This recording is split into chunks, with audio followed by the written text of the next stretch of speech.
안녕하세요. 최진용의 한방상담 전하연입니다. 정산종사님께서 미신이 따로 없나니라.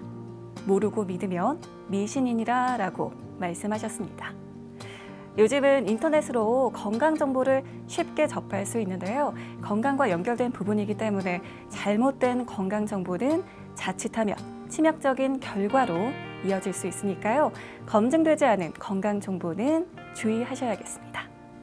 한의학으로 여러분의 건강을 지켜드리는 최진용의 한방상담. 오늘도 최진용 박사님과 함께합니다. 박사님, 안녕하세요. 안녕하십니까? 네, 왜 밥이 보약이다라는 말이 있는 것처럼 잘 먹으면 보약이 될 텐데 잘못 먹으면은 이게 또 만병의 근원이 된다고 하더라고요. 그 탄산음료가 소화를 돕는다고 여기는 경우가 많은데 탄산음료가 소화를 돕는 게 맞을까요?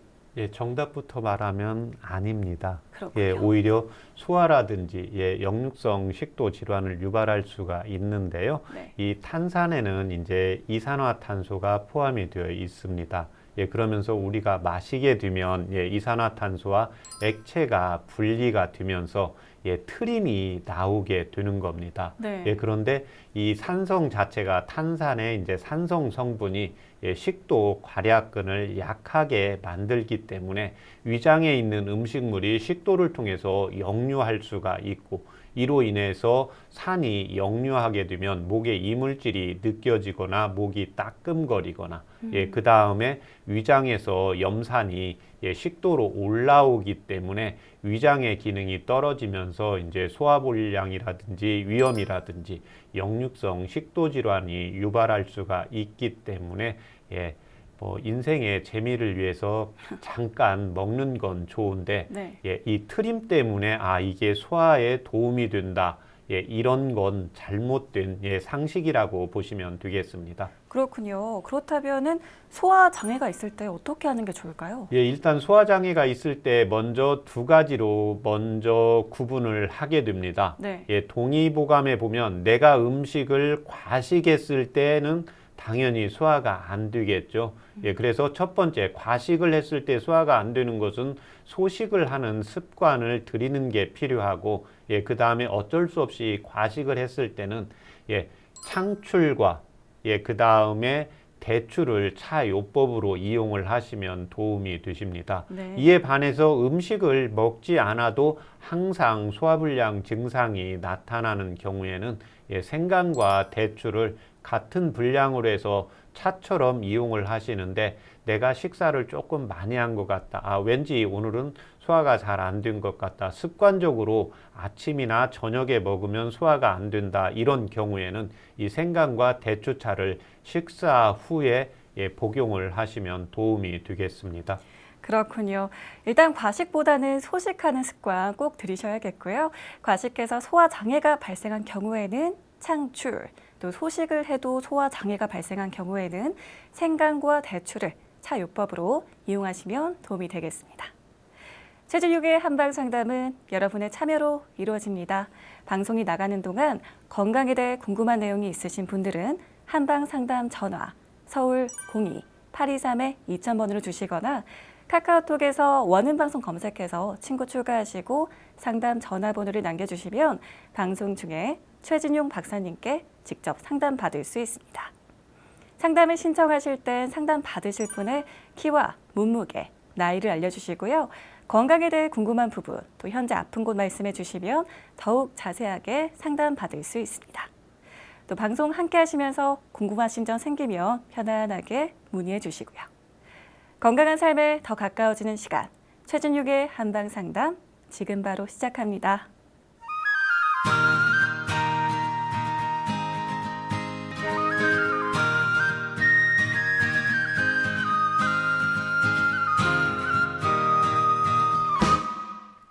치아 건강은 오복 중 하나죠. 그만큼 치아 건강이 중요한데요. 치아와 잇몸이 아프면 음식을 제대로 먹기 힘듭니다. 하지만 잇몸이 아픈 증상이 생겨도 치료를 미루는 경우가 많은데요. 잇몸 질환에 시달리고 또 방치하면 치아 건강까지 무너지기 때문에 잇몸 건강을 결코 소홀히 여겨서는 안 됩니다. 자, 오늘은 잇몸 질환의 원인과 한방 치료에 대해서 살펴볼게요. 박사님, 치아나 잇몸이 아프면은 그 치료를 미루고 방치하는 경우가 많은데 왜 우리가 미루게 되는 걸까요? 예, 일반적으로 이 치아나 잇몸이 아프게 될 때 통증이, 염증이 이제 가볍게 생기게 되는데 네. 우리가 일반적으로 이제 가글을 하거나 양치를 하게 되면 이러한 통증들이 잠깐 사라지게 됩니다. 예, 그렇기 때문에 이제 만성으로 되어서 통증이 심해지는 경우에 이제 치과에 내원하는 경우입니다. 맞아요. 쉽게 아문다고 생각해서 네. 간과하기 쉬운 것 같습니다. 잇몸 질환이라고 하는 게 치아, 잇몸, 잇몸 뿌리, 요 어디까지 아픈 상태를 말하는 건지 정의를 한번 짚어주시죠. 예, 잇몸이라고 했을 때는 이제 치아를 감싸고 있는 게 잇몸인데 네. 이 잇몸 전체적으로 염증이 생겨서 질병이 발생하는 경우입니다. 예, 그래서 양치질 했을 때 잇몸에서 피가 난다. 또는 잇몸 주변으로 해서 뭔가 고름이 나온다. 그렇지 않으면 빨갛게 이렇게 충혈이 된다. 아프다. 이런 경우에 모두 통칭해서 잇몸 염증, 잇몸 질환이라고 하고 있습니다. 잇몸과 입뿌리 등에 염증이 생기는 것을 잇몸 질환이라고 하는데 그렇다면 이 잇몸 질환이 생기는 이유는 무엇인가요? 예, 한방에서는 이 경우 크게 6가지로 보고 있습니다. 네. 예, 첫 번째는 구강의 환경입니다. 이 치아와 잇몸은 구강의 이제 환경이 어떠한 상황이 되느냐에 따라서 세균이 더 잘 번식할 수 있고 세균이 절 번식을 하지 못하는 환경이 됩니다. 네. 예, 첫 번째가 구강 환경에서 나쁜 환경이 1차적으로 이제 구강이 건조하게 되는 경우입니다. 특히 입안에 있는 경우는 이제 침이라고 하는데요. 동의보감에서 침은 옥진이라고 하게 됩니다.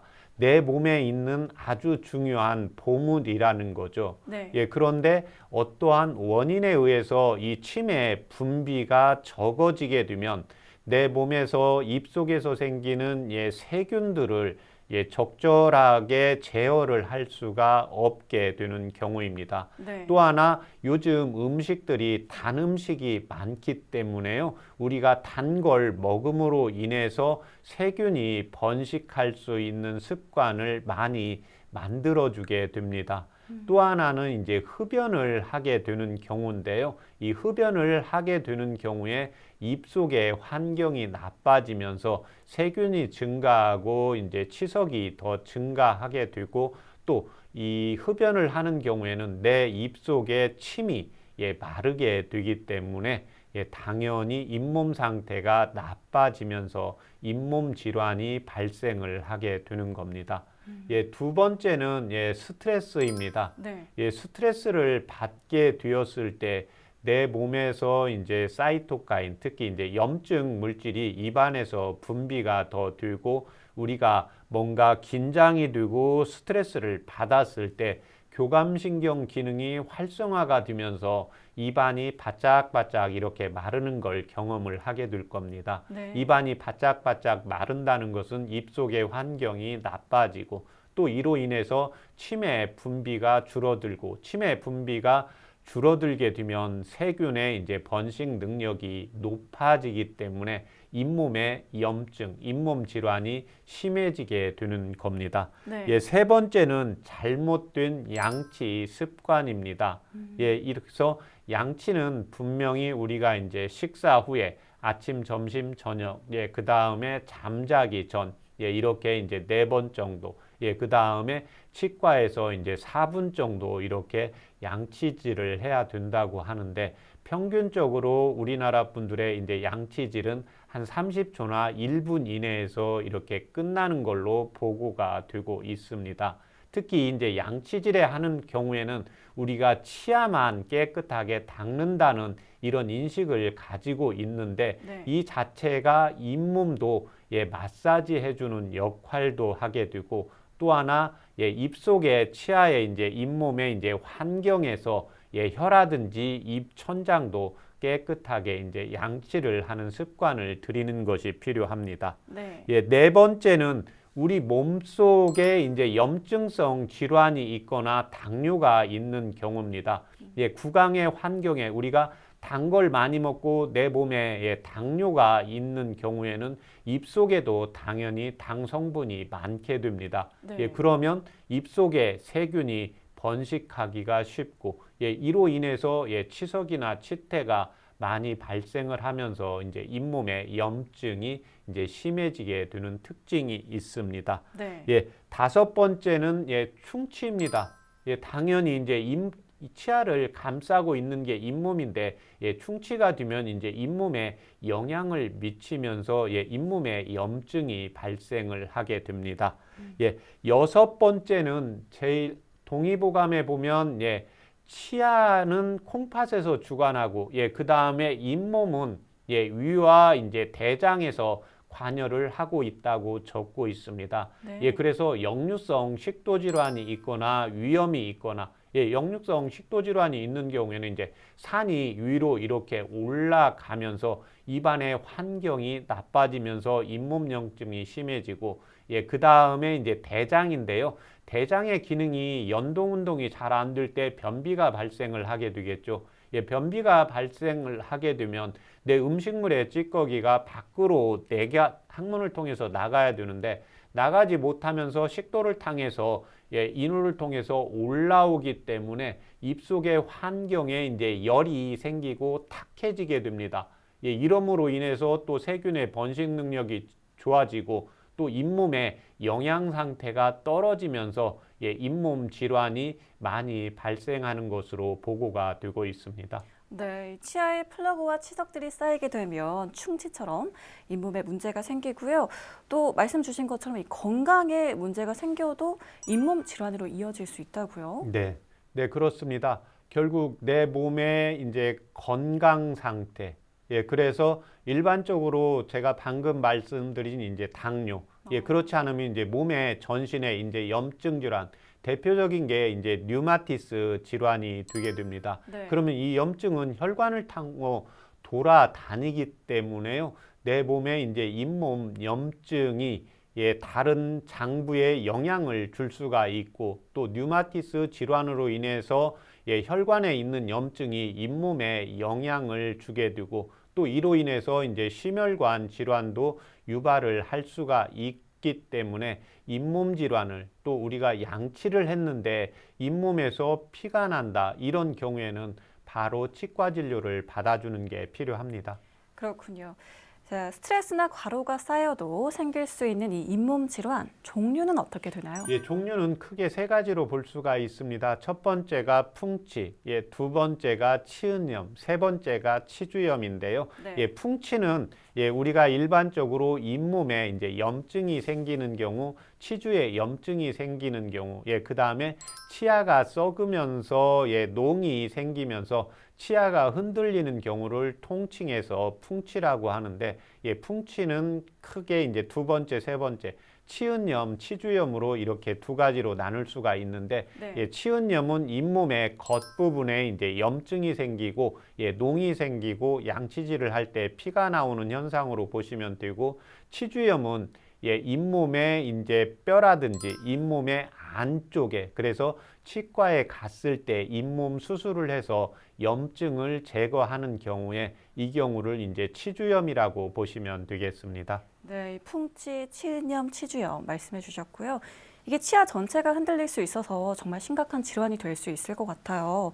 잇몸 질환을 치료하지 않고 방치하면 어떻게 되나요? 잇몸 질환을 방치하는 경우에는 잇몸의 안쪽에 이제 혈관이 연결되어 있어서 이 염증이 우리 몸을 타고 돌아다니게 됩니다. 네. 그러면 잇몸 염증으로 인해서 내 몸에 염증을 증가를 시킬 수가 있기 때문에 일단 병원에서 여기저기 아픈데 건강검진상 이상이 없는 경우입니다. 이런 경우가 이제 만성염증으로 올라가 있는 경우가 되고 또 류마티스 질환을 유발을 할 수가 있게 되고 네. 또 하나는 이제 혈관을 통해서 염증이 증가를 하기 때문에요. 심혈관 질환이 올 수가 있습니다. 또 하나 이제 당뇨 자체가 조금 더 심해질 수가 있기 때문에요.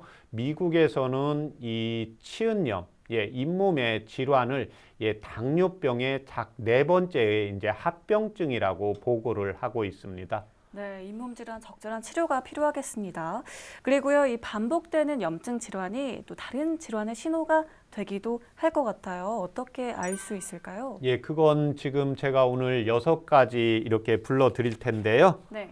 이 6가지 중에 만약에 2개 이상에 해당될 때는 잇몸 염증의 유발 요인을 찾아야 됩니다. 잇몸에 염증이 생기는 건 결과물이거든요. 네. 그래서 첫 번째, 잇몸 외에 다른 부분에도 통증이 있다. 그러니까 잇몸도 아픈데 뭐 팔도 아프다, 어깨도 아프다, 허리도 아프다. 그런데 아픈데 정형외과 가서 검사를 했는데 이상이 없는 경우에는 내 몸에 이제 전신에 염증이 퍼져 있다고 보시면 되겠습니다. 네. 두 번째는 잇몸 질환이 1년에 3번에서 4번 이상 계속해서 이제 반복이 되는 경우.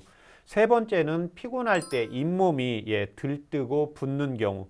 네 번째는 임플란트 한 자리에 염증이 계속해서 반복이 된다.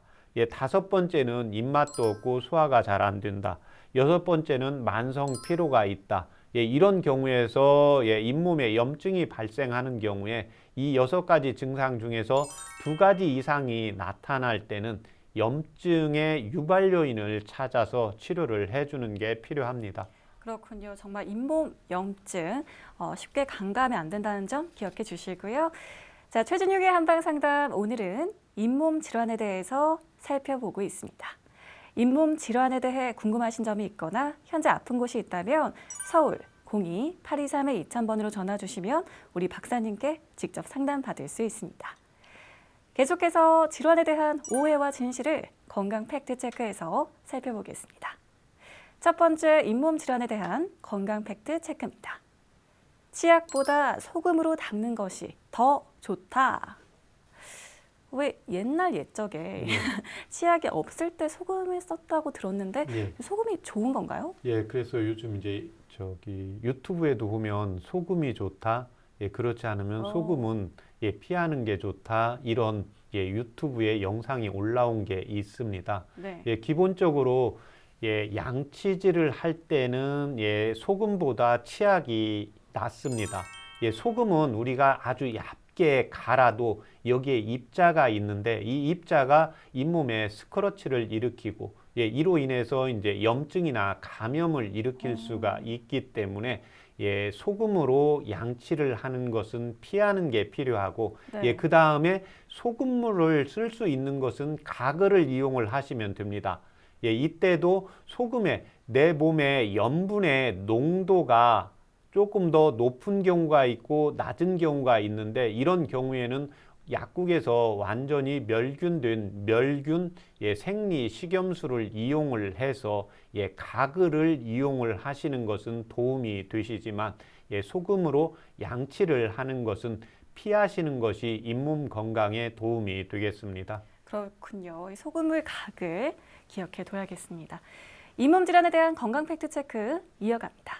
잦은 이쑤시개 사용도 치아 건강에 해롭다.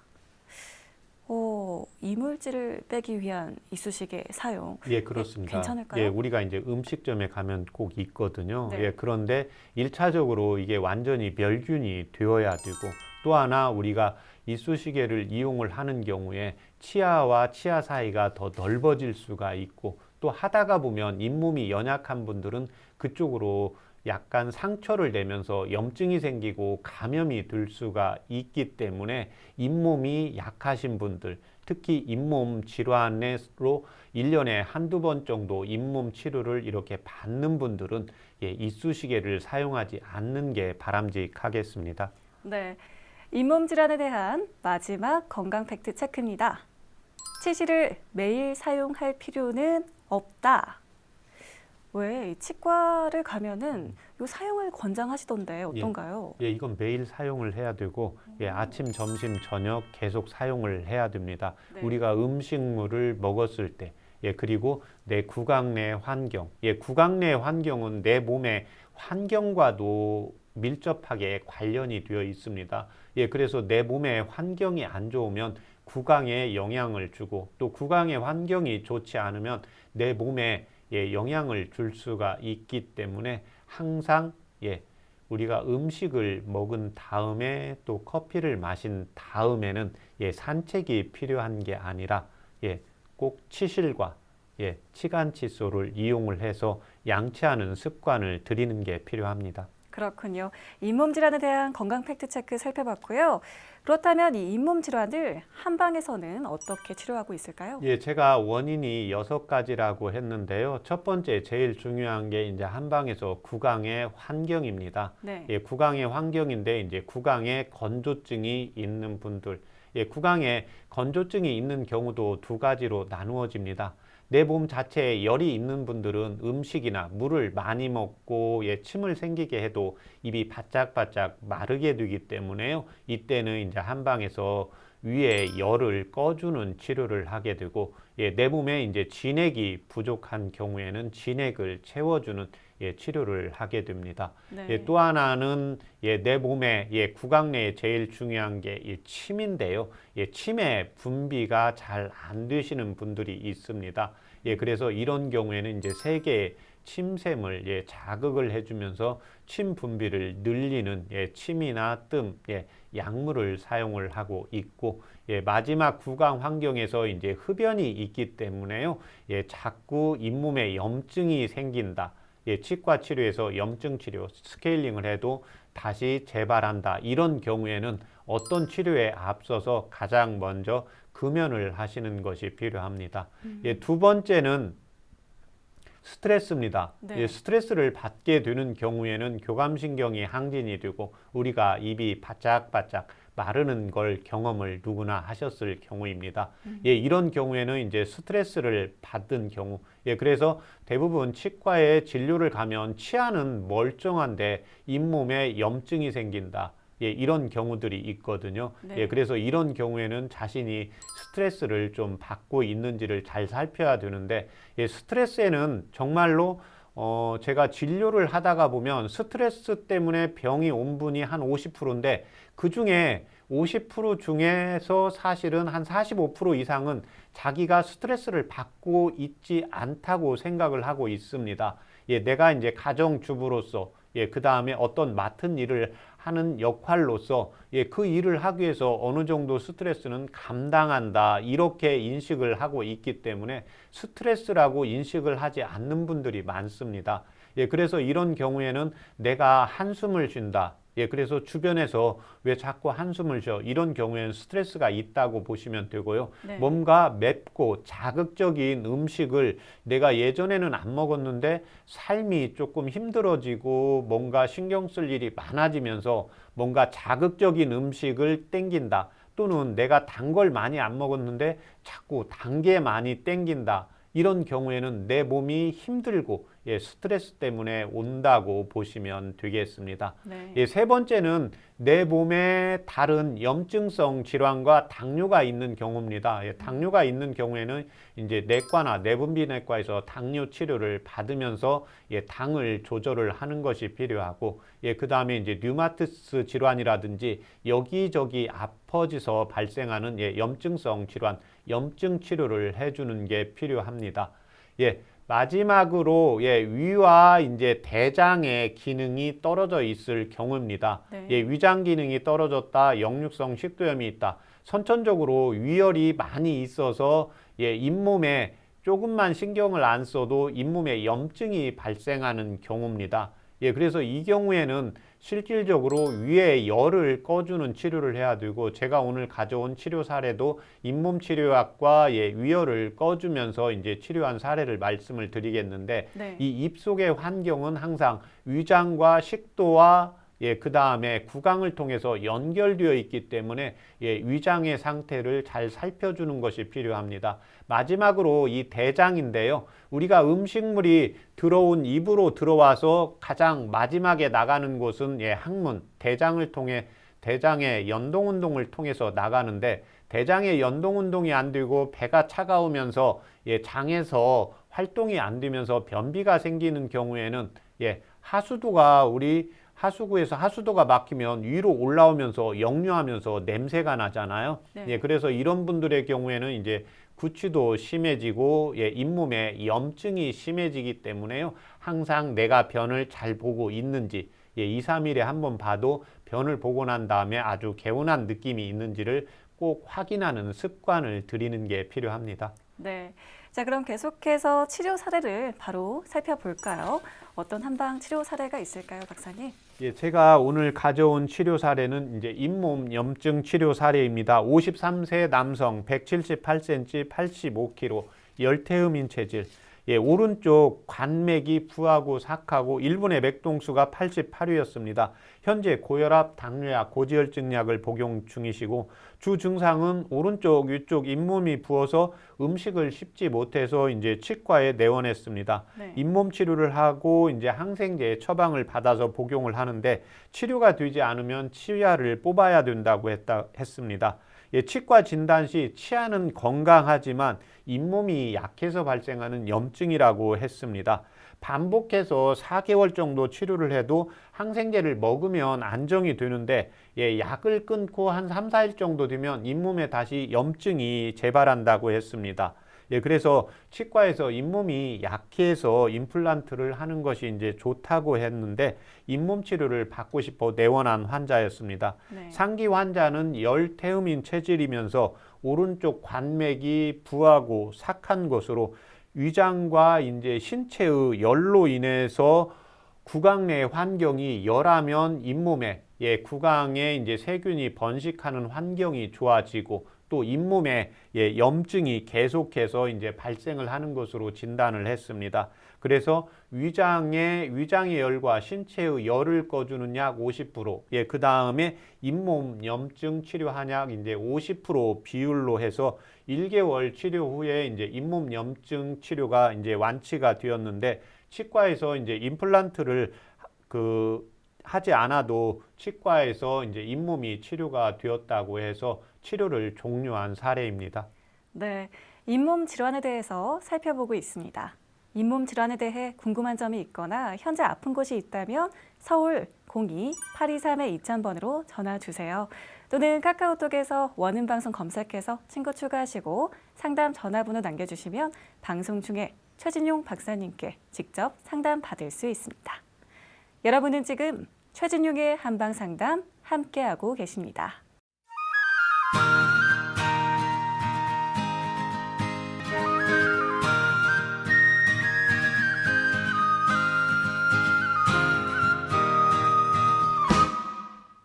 이번 순서는 질환을 건강하게 이겨내고 예방에 도움이 되는 한방차와 한방지압을 살펴보는 100년 건강 레시피입니다.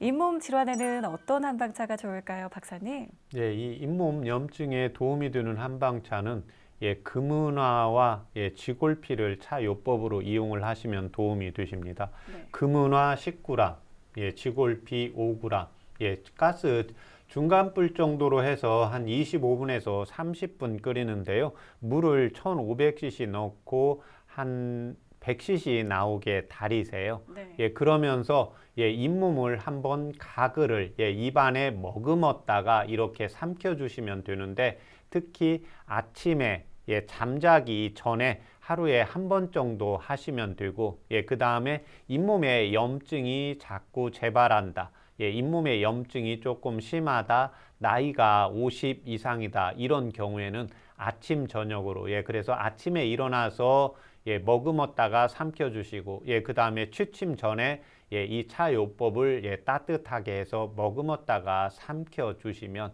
예, 잇몸 염증을 예, 치료하고 예방하는 데 도움이 되는 한방차입니다. 네, 이 금은화와 지골피가 들어간 잇몸 질환에 도움이 되는 한방차를 오늘도 준비를 해주셨는데요. 네. 먼저 시음해 볼까요? 감사합니다.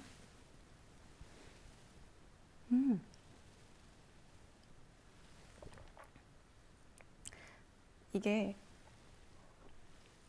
색도 진하고 예. 굉장히 쓴 맛이 나네요. 예, 좀 씁니다. 예, 쓴 경우는 우리가 이 입안에 당 성분이 많이 있으면 세균 번식이 쉽잖아요. 근데 단맛의 반대는 쓴맛입니다. 네. 그래서 우리가 일반적으로 쓴 것은 몸에 좋다고 하잖아요. 그런데 오늘 말씀해 드린 이 금은화와 지골피의 쓴맛은 특히 잇몸 건강에 좋고 우리 구강 환경을 좋게 한다고 보시면 되겠습니다. 이 맛있은 약이 몸에도 좋다더니 네. 이 금은화 지골피 뭔가 생소하기도 한데요. 약재에 대해서도 한번 설명해 주시죠. 지금 이 금은화는 인동이라고도 하는데 인동은 겨울을 견딜 수 있다는 겁니다. 네. 겨울에 대부분의 이제 풀이 잎사귀를 떨어뜨리고 뿌리만 살아 있다가 봄이 되면 새싹이 올라오는데 이 금은화는 겨울의 추위를 견딜 수 있기 때문에 금은화라고도 하고 인동초, 참을인자 겨울동자 써서 인동초라고 합니다.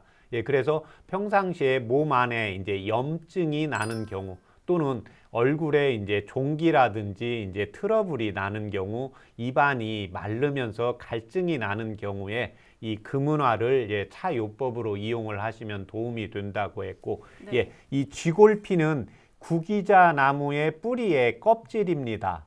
그래서 이 쥐골피는 특히 우리가 양치질을 했을 때 잇몸에 염증이 있을 때 특히 피가 잘 나오시는 분들 그래서 잇몸에 출혈 증상이 있을 때는 이 쥐골피만 차요법으로 이용을 해서 입안에 머금었다가 삼켜주면 효과가 있습니다. 그래서 잇몸에 염증이 있으면서 통증이 있고 피가 나는 게 대표적인 잇몸 증상이기 때문에 이 금은화와 쥐골피를 차요법으로 이용을 하시면 되고 그 다음에 그냥 잇몸은 많이 염증은 안 생기는데 좀 피곤하면 잇몸이 들뜨고 잇몸이 뭔가 약간 무리가 오는 느낌이 든다 이런 분들은 그때 한 번이나 이제 2번 정도만 머금었다가 삼켜 주셔도 효과를 볼 수 있는 아주 좋은 잇몸 염증 치료약이자 예방약입니다. 그렇군요. 약재까지 살펴봤고요. 잇몸 질환에 도움이 되는 금은화, 지골피를 이용한 한방차 만나봤습니다. 계속해서 한방지압법을 살펴볼게요. 잇몸 질환에 도움이 되는 한방지압법은 무엇인가요? 잇몸 질환에 도움이 되는 지압법은 승장과 합곡과 여태혈입니다. 승장은 여기 입술 아래 턱 위에 약간 오목하게 들어간 부분이 있는데요. 네. 승자는 받는다. 장은 구강의 진액입니다.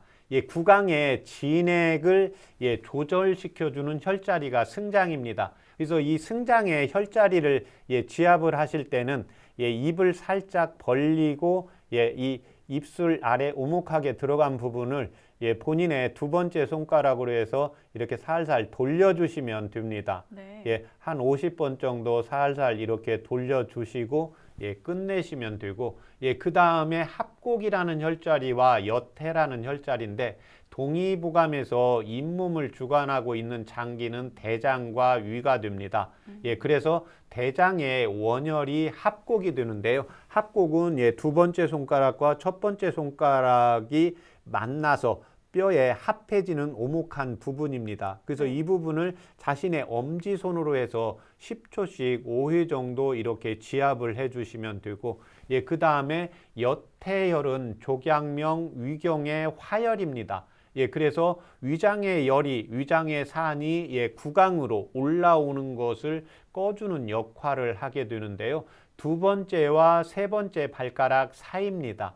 그래서 이 여태혈을 2번째, 3번째 발가락을 자신의 엄지손으로 해서 10초씩 5회 5번 이용을 하시면 도움이 되겠습니다. 네.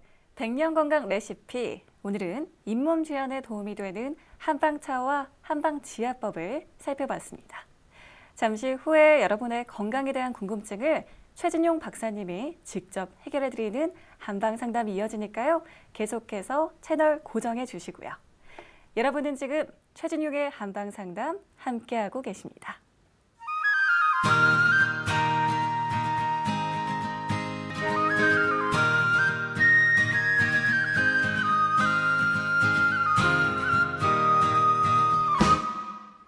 최진용의 한방상담. 이번 순서는 여러분의 건강 궁금증을 속 시원하게 해결해드리는 한방상담 Q&A입니다. 내 몸에 맞는 건강 설계를 원하시는 분들은 한방상담 전화를 서울 02-823-2000번으로 주시거나 카카오톡에서 원음방송 검색해서 친구 추가하시고 상담 전화번호를 남겨주시면 방송 중에 상담 받으실 수 있습니다. 전화를 연결해 보겠습니다. 여보세요? 여보세요? 네, 안녕하세요, 어머님. 예, 안녕하세요. 네, 자세한 상담, 나이는, 네, 상담을 위해서 우리 어머님의 예, 연세, 키, 그리고 몸무게를 말씀해 주세요. 예, 나이는 76이고요. 네, 키는 1m 56이고, 몸무게는 54kg예요. 네, 그렇군요. 우리 박사님 나와 계시니까 직접 상담 받아 보세요. 안녕하십니까?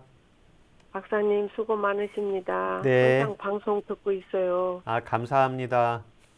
제가요, 예. 한 1년 동안 있었던 일을 말씀드리고 싶은데 괜찮을까요? 예, 말씀해 주세요. 예, 어느 날서부터 제가 코로나로 영업을 하던 거를 접었어요. 예, 그 뒤로부터 밥도 먹기 싫고 예, 잠도 안 오고 아침에도 못 일어나고 귀에서 소리 나고 막 눈에서도 진물 나고 그래서 양의원을 많이 갔어요. 예, 내과, 안과 주로 다녔더니 아무 이상이 없대요. 당뇨도 없고. 예, 그러다가 이제 유명한 한의원이라고 그래서 갔어요. 네. 거기에서 말씀하시는 것이 허로에 우합병이 있어서 그런다고 한약을 한 1년 먹어야 한다고 하시더라고요. 네, 그래서 한 2달을 먹었더니 조금 차도가 있는 것 같아요. 네, 근데 이제 사정이 있으니까 약을 못 먹고 마음 수양을 하고 심호흡하고 그래서 좀 괜찮아졌었어요. 네, 그러다가 제가 9월 달에 자동차 부딪혀가지고 무릎하고 어깨를 다쳤는데 예, 정형외과에서는 2주에서 크게 안 다쳤다고 2달이면 낫는다고 해서 또 그렇게 치료를 했는데 네, 어깨가 계속 아파가지고 움직이질 없으니까 이 삶의 질이 막 나빠지더라고요. 네, 올렸다 내렸다를 못하니까. 그래서 또 유명한 침 맞으러 한의원에 갔더니 어혈 때문에 그런다고 약을 2달 먹으라고 그래요. 예, 그래서 한 달을 먹었는데도 별 차도가 없는 것 같은데 복잡하니까 안 먹었어요. 네, 그리고 자꾸 이제 운동 그런 걸 좀 해보고 해서 올렸다 내렸다는 급하게 못해도 통증은 있더라고요. 네, 그러다 이번 구정 전에 제가 잠자리에서 일어났는데 허리 요통이 있어가지고 너무 심하길래 박사님한테 전화 드리고 싶어서 오늘 드린 거예요. 네, 허리 요통이 생겼는데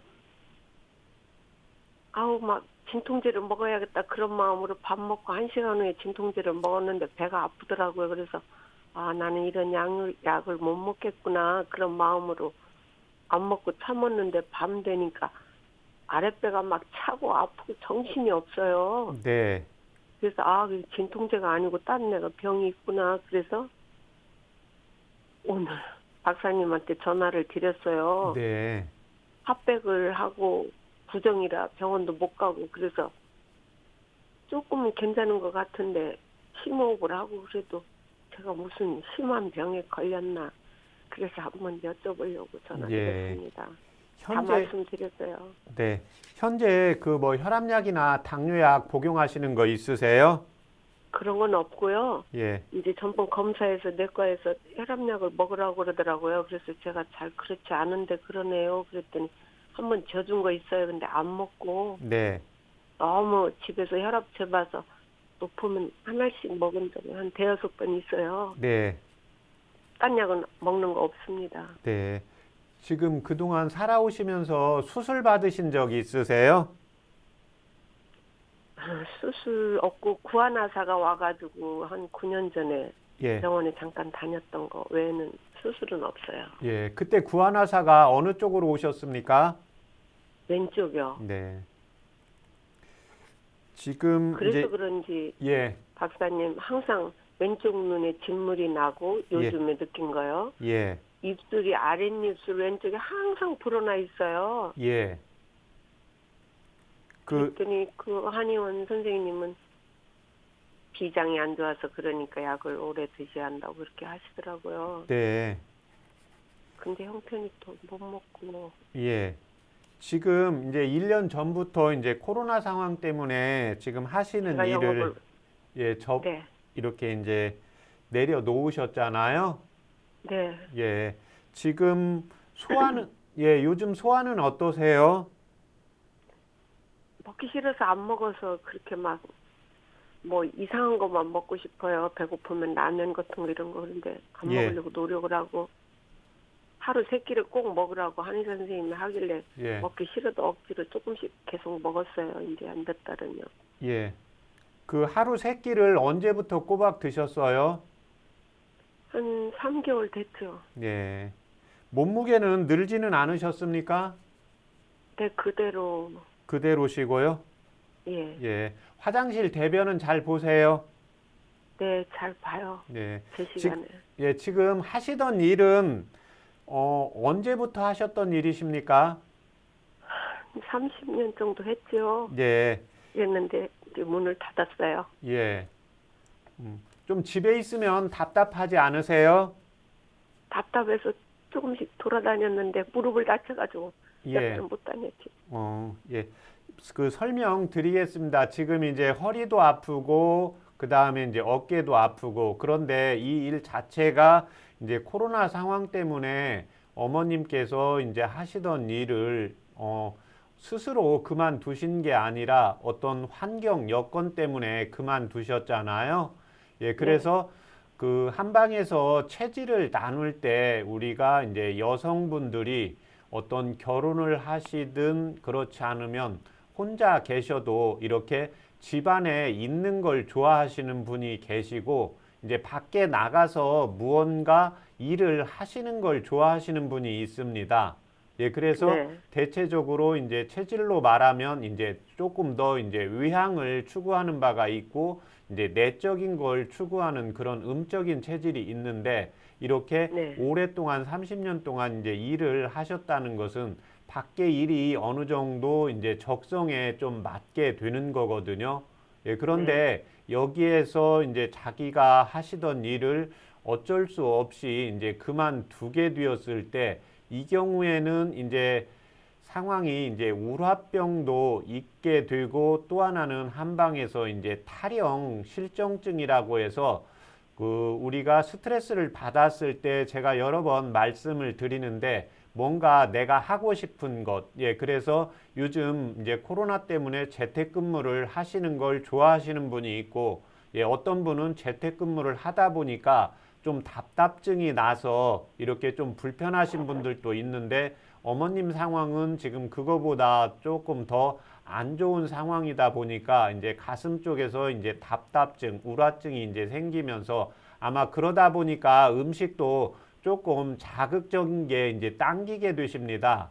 예, 그런데 네. 그 자극적인 게 이제 자꾸 나쁘다고 하니까 내가 이제 먹고 싶어도 조금 절제하는 경향이 되게 됩니다. 예, 그러면 네, 그래요. 예, 그러면 이제 우리 몸 자체 내에서 내가 밖에 나가서 뭔가 하고 싶은데 못하고, 예, 그 다음에 이제 음식도 이제 뭐 먹고 싶은데 맵고 자극적인 거, 단 건 나쁘다고 해서 내가 최소한 절제를 하다 보니까 내 몸에 이제 스트레스가 계속 쌓이게 됩니다. 예, 그래서 스트레스를 푸는 방법은 내가 좋아하는 일을 하는 게 스트레스를 하나 푸는 게 있고 또 하고 싶은 일을 못하게 됐을 때 스트레스가 생겼기 때문에 이때는 내 몸의 오장육부나 세포에서 뭔가 음식으로 좀 당기게 됩니다.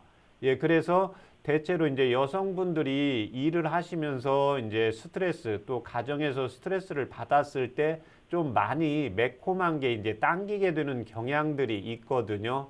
예, 그래서 좀 매콤 달콤한 게 땡길 때는 뭐 많이는 안 먹고 조금씩은 복용을 해주시는 게 좋습니다. 예, 그 다음에 지금 이제 어깨도 현재 아픈 상황이고 또 허리도 지금 아픈 상황인데 이게 몸 안에서 스트레스가 있고 이 경우에는 이제 우울증이 같이 겸해지는 경우거든요. 예, 그래서 몸에 이제 전체적으로 신진대사가 잘 안 되면서 이렇게 되면 이제 우울증이 생기고 이제 만사가 의욕이 떨어지게 됩니다. 예, 그래서 맞아요.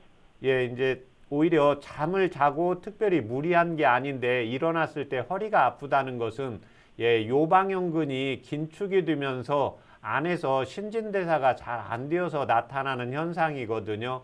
예, 그래서 현재 이제 제가 오늘 그 어머님께 한방차 드릴 것은 기본적으로 이제 스트레스인가 우울증이 생기는 경우에요. 내가 하고 싶은 걸 이제 못 하고, 예, 그 다음에 또 이제 무릎을 다쳐서 마음대로 밖에 나가고 싶은데 못 나가다 보니까 그 우울증이 이제 배가가 되게 됩니다.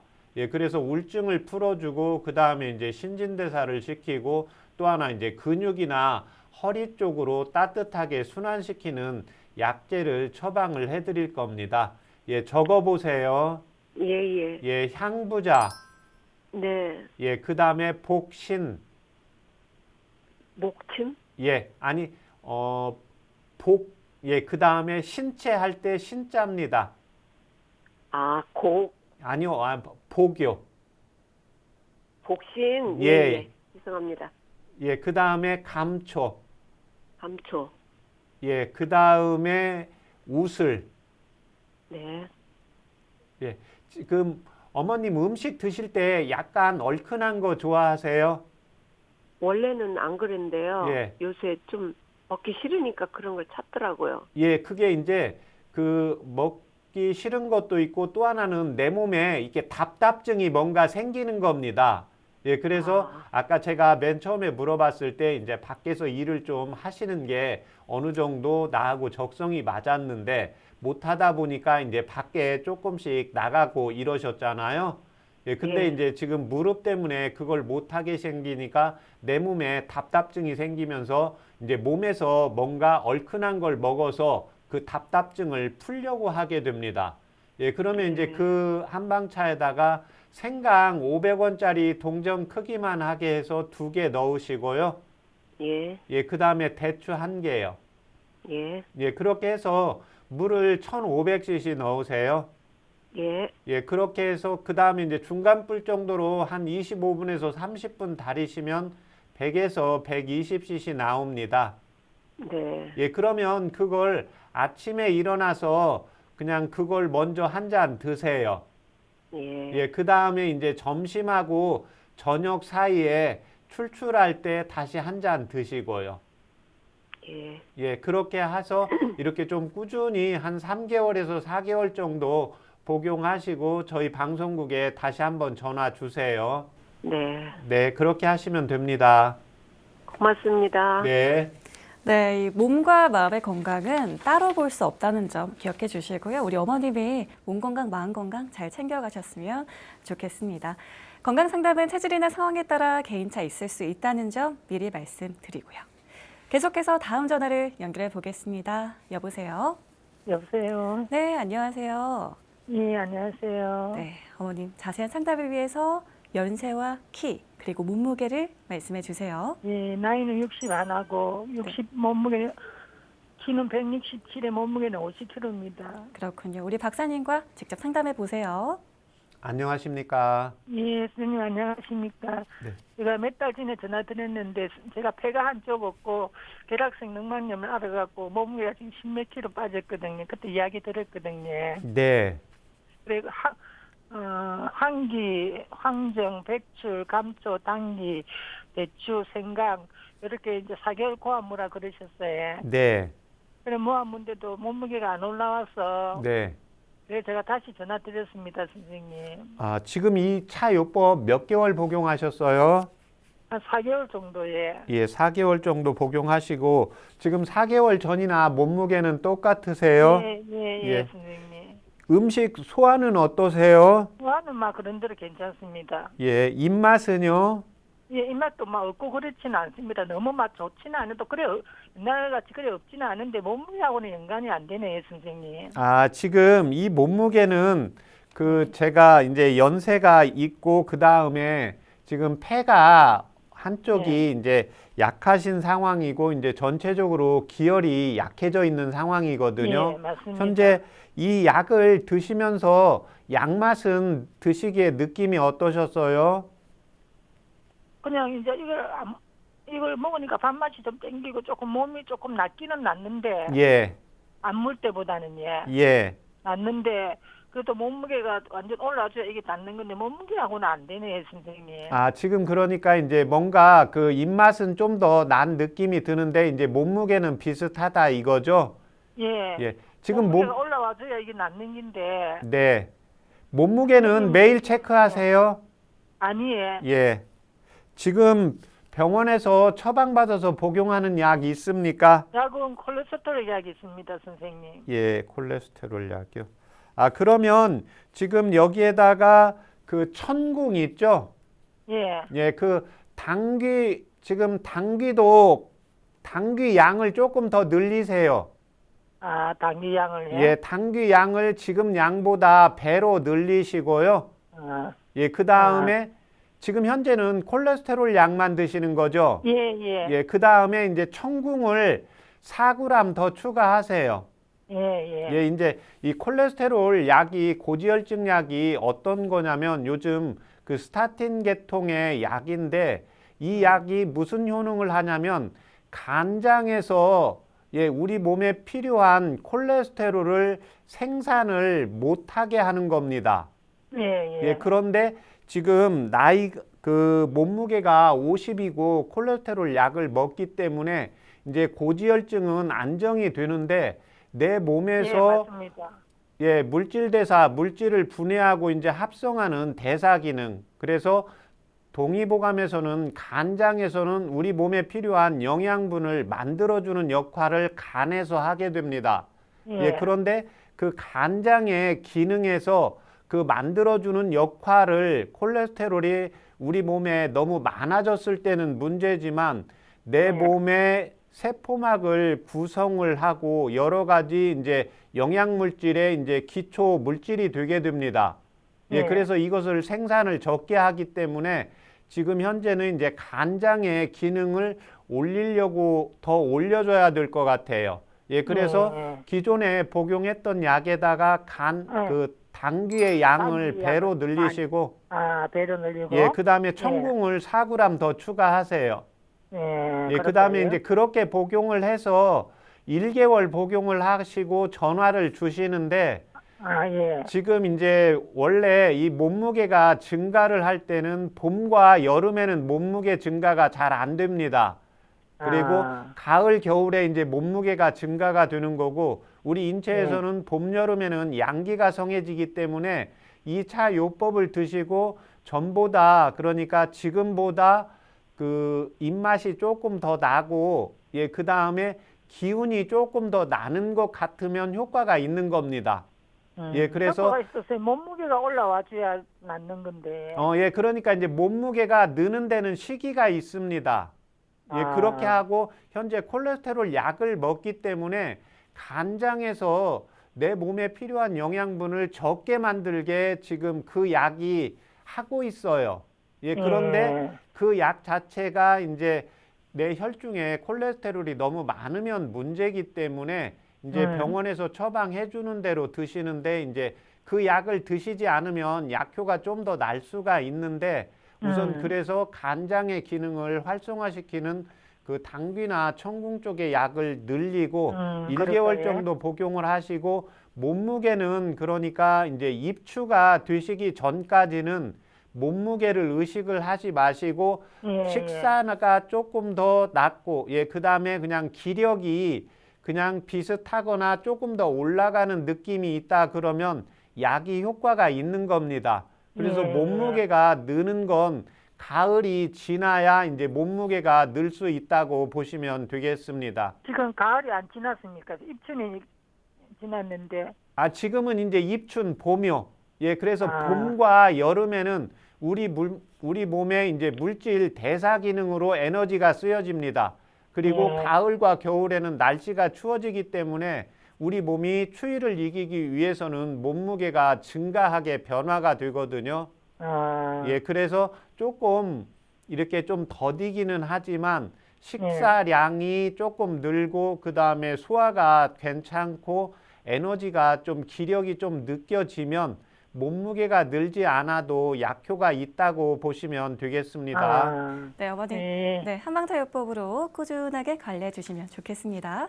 오늘 전화 감사드리고요. 건강 상담은 체질이나 상황에 따라 개인차 있을 수 있다는 점 미리 말씀드립니다. 자, 최진욱의 한방 상담 벌써 마칠 시간입니다. 오늘은 잇몸 질환의 한방 치료에 대해 살펴봤는데요. 잇몸 질환 예방을 위해 평소 관리를 어떻게 하는 게 좋을까요, 박사님? 예, 일단 구강 환경을 좋게 만들어 주어야 되기 때문에요.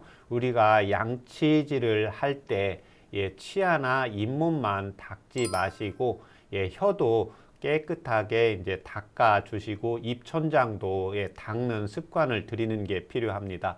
네. 두 번째는 우리 몸의 입안의 구강에는 여러 가지 세균 물질이 있게 되는데 이 물질의 항균 작용을 역할을 하는 게 우리 입속에 발생하는 침입니다. 네. 그래서 혀로 입안에 이제 입천장이라든지 잇몸 안쪽이라든지 이렇게 구석구석 자극을 해주면서 구강 내에 침이 충분히 만들어줄 수 있도록 습관을 자주 들어주시면 도움이 되겠습니다.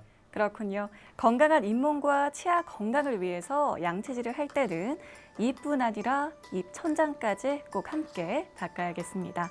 그리고 잇몸 질환이 있다면 한방 치료로 도움받아 보시기 바라고요. 건강한 삶에 더 가까워지는 시간, 최진용의 한방 상담. 오늘은 여기서 마칩니다. 고맙습니다.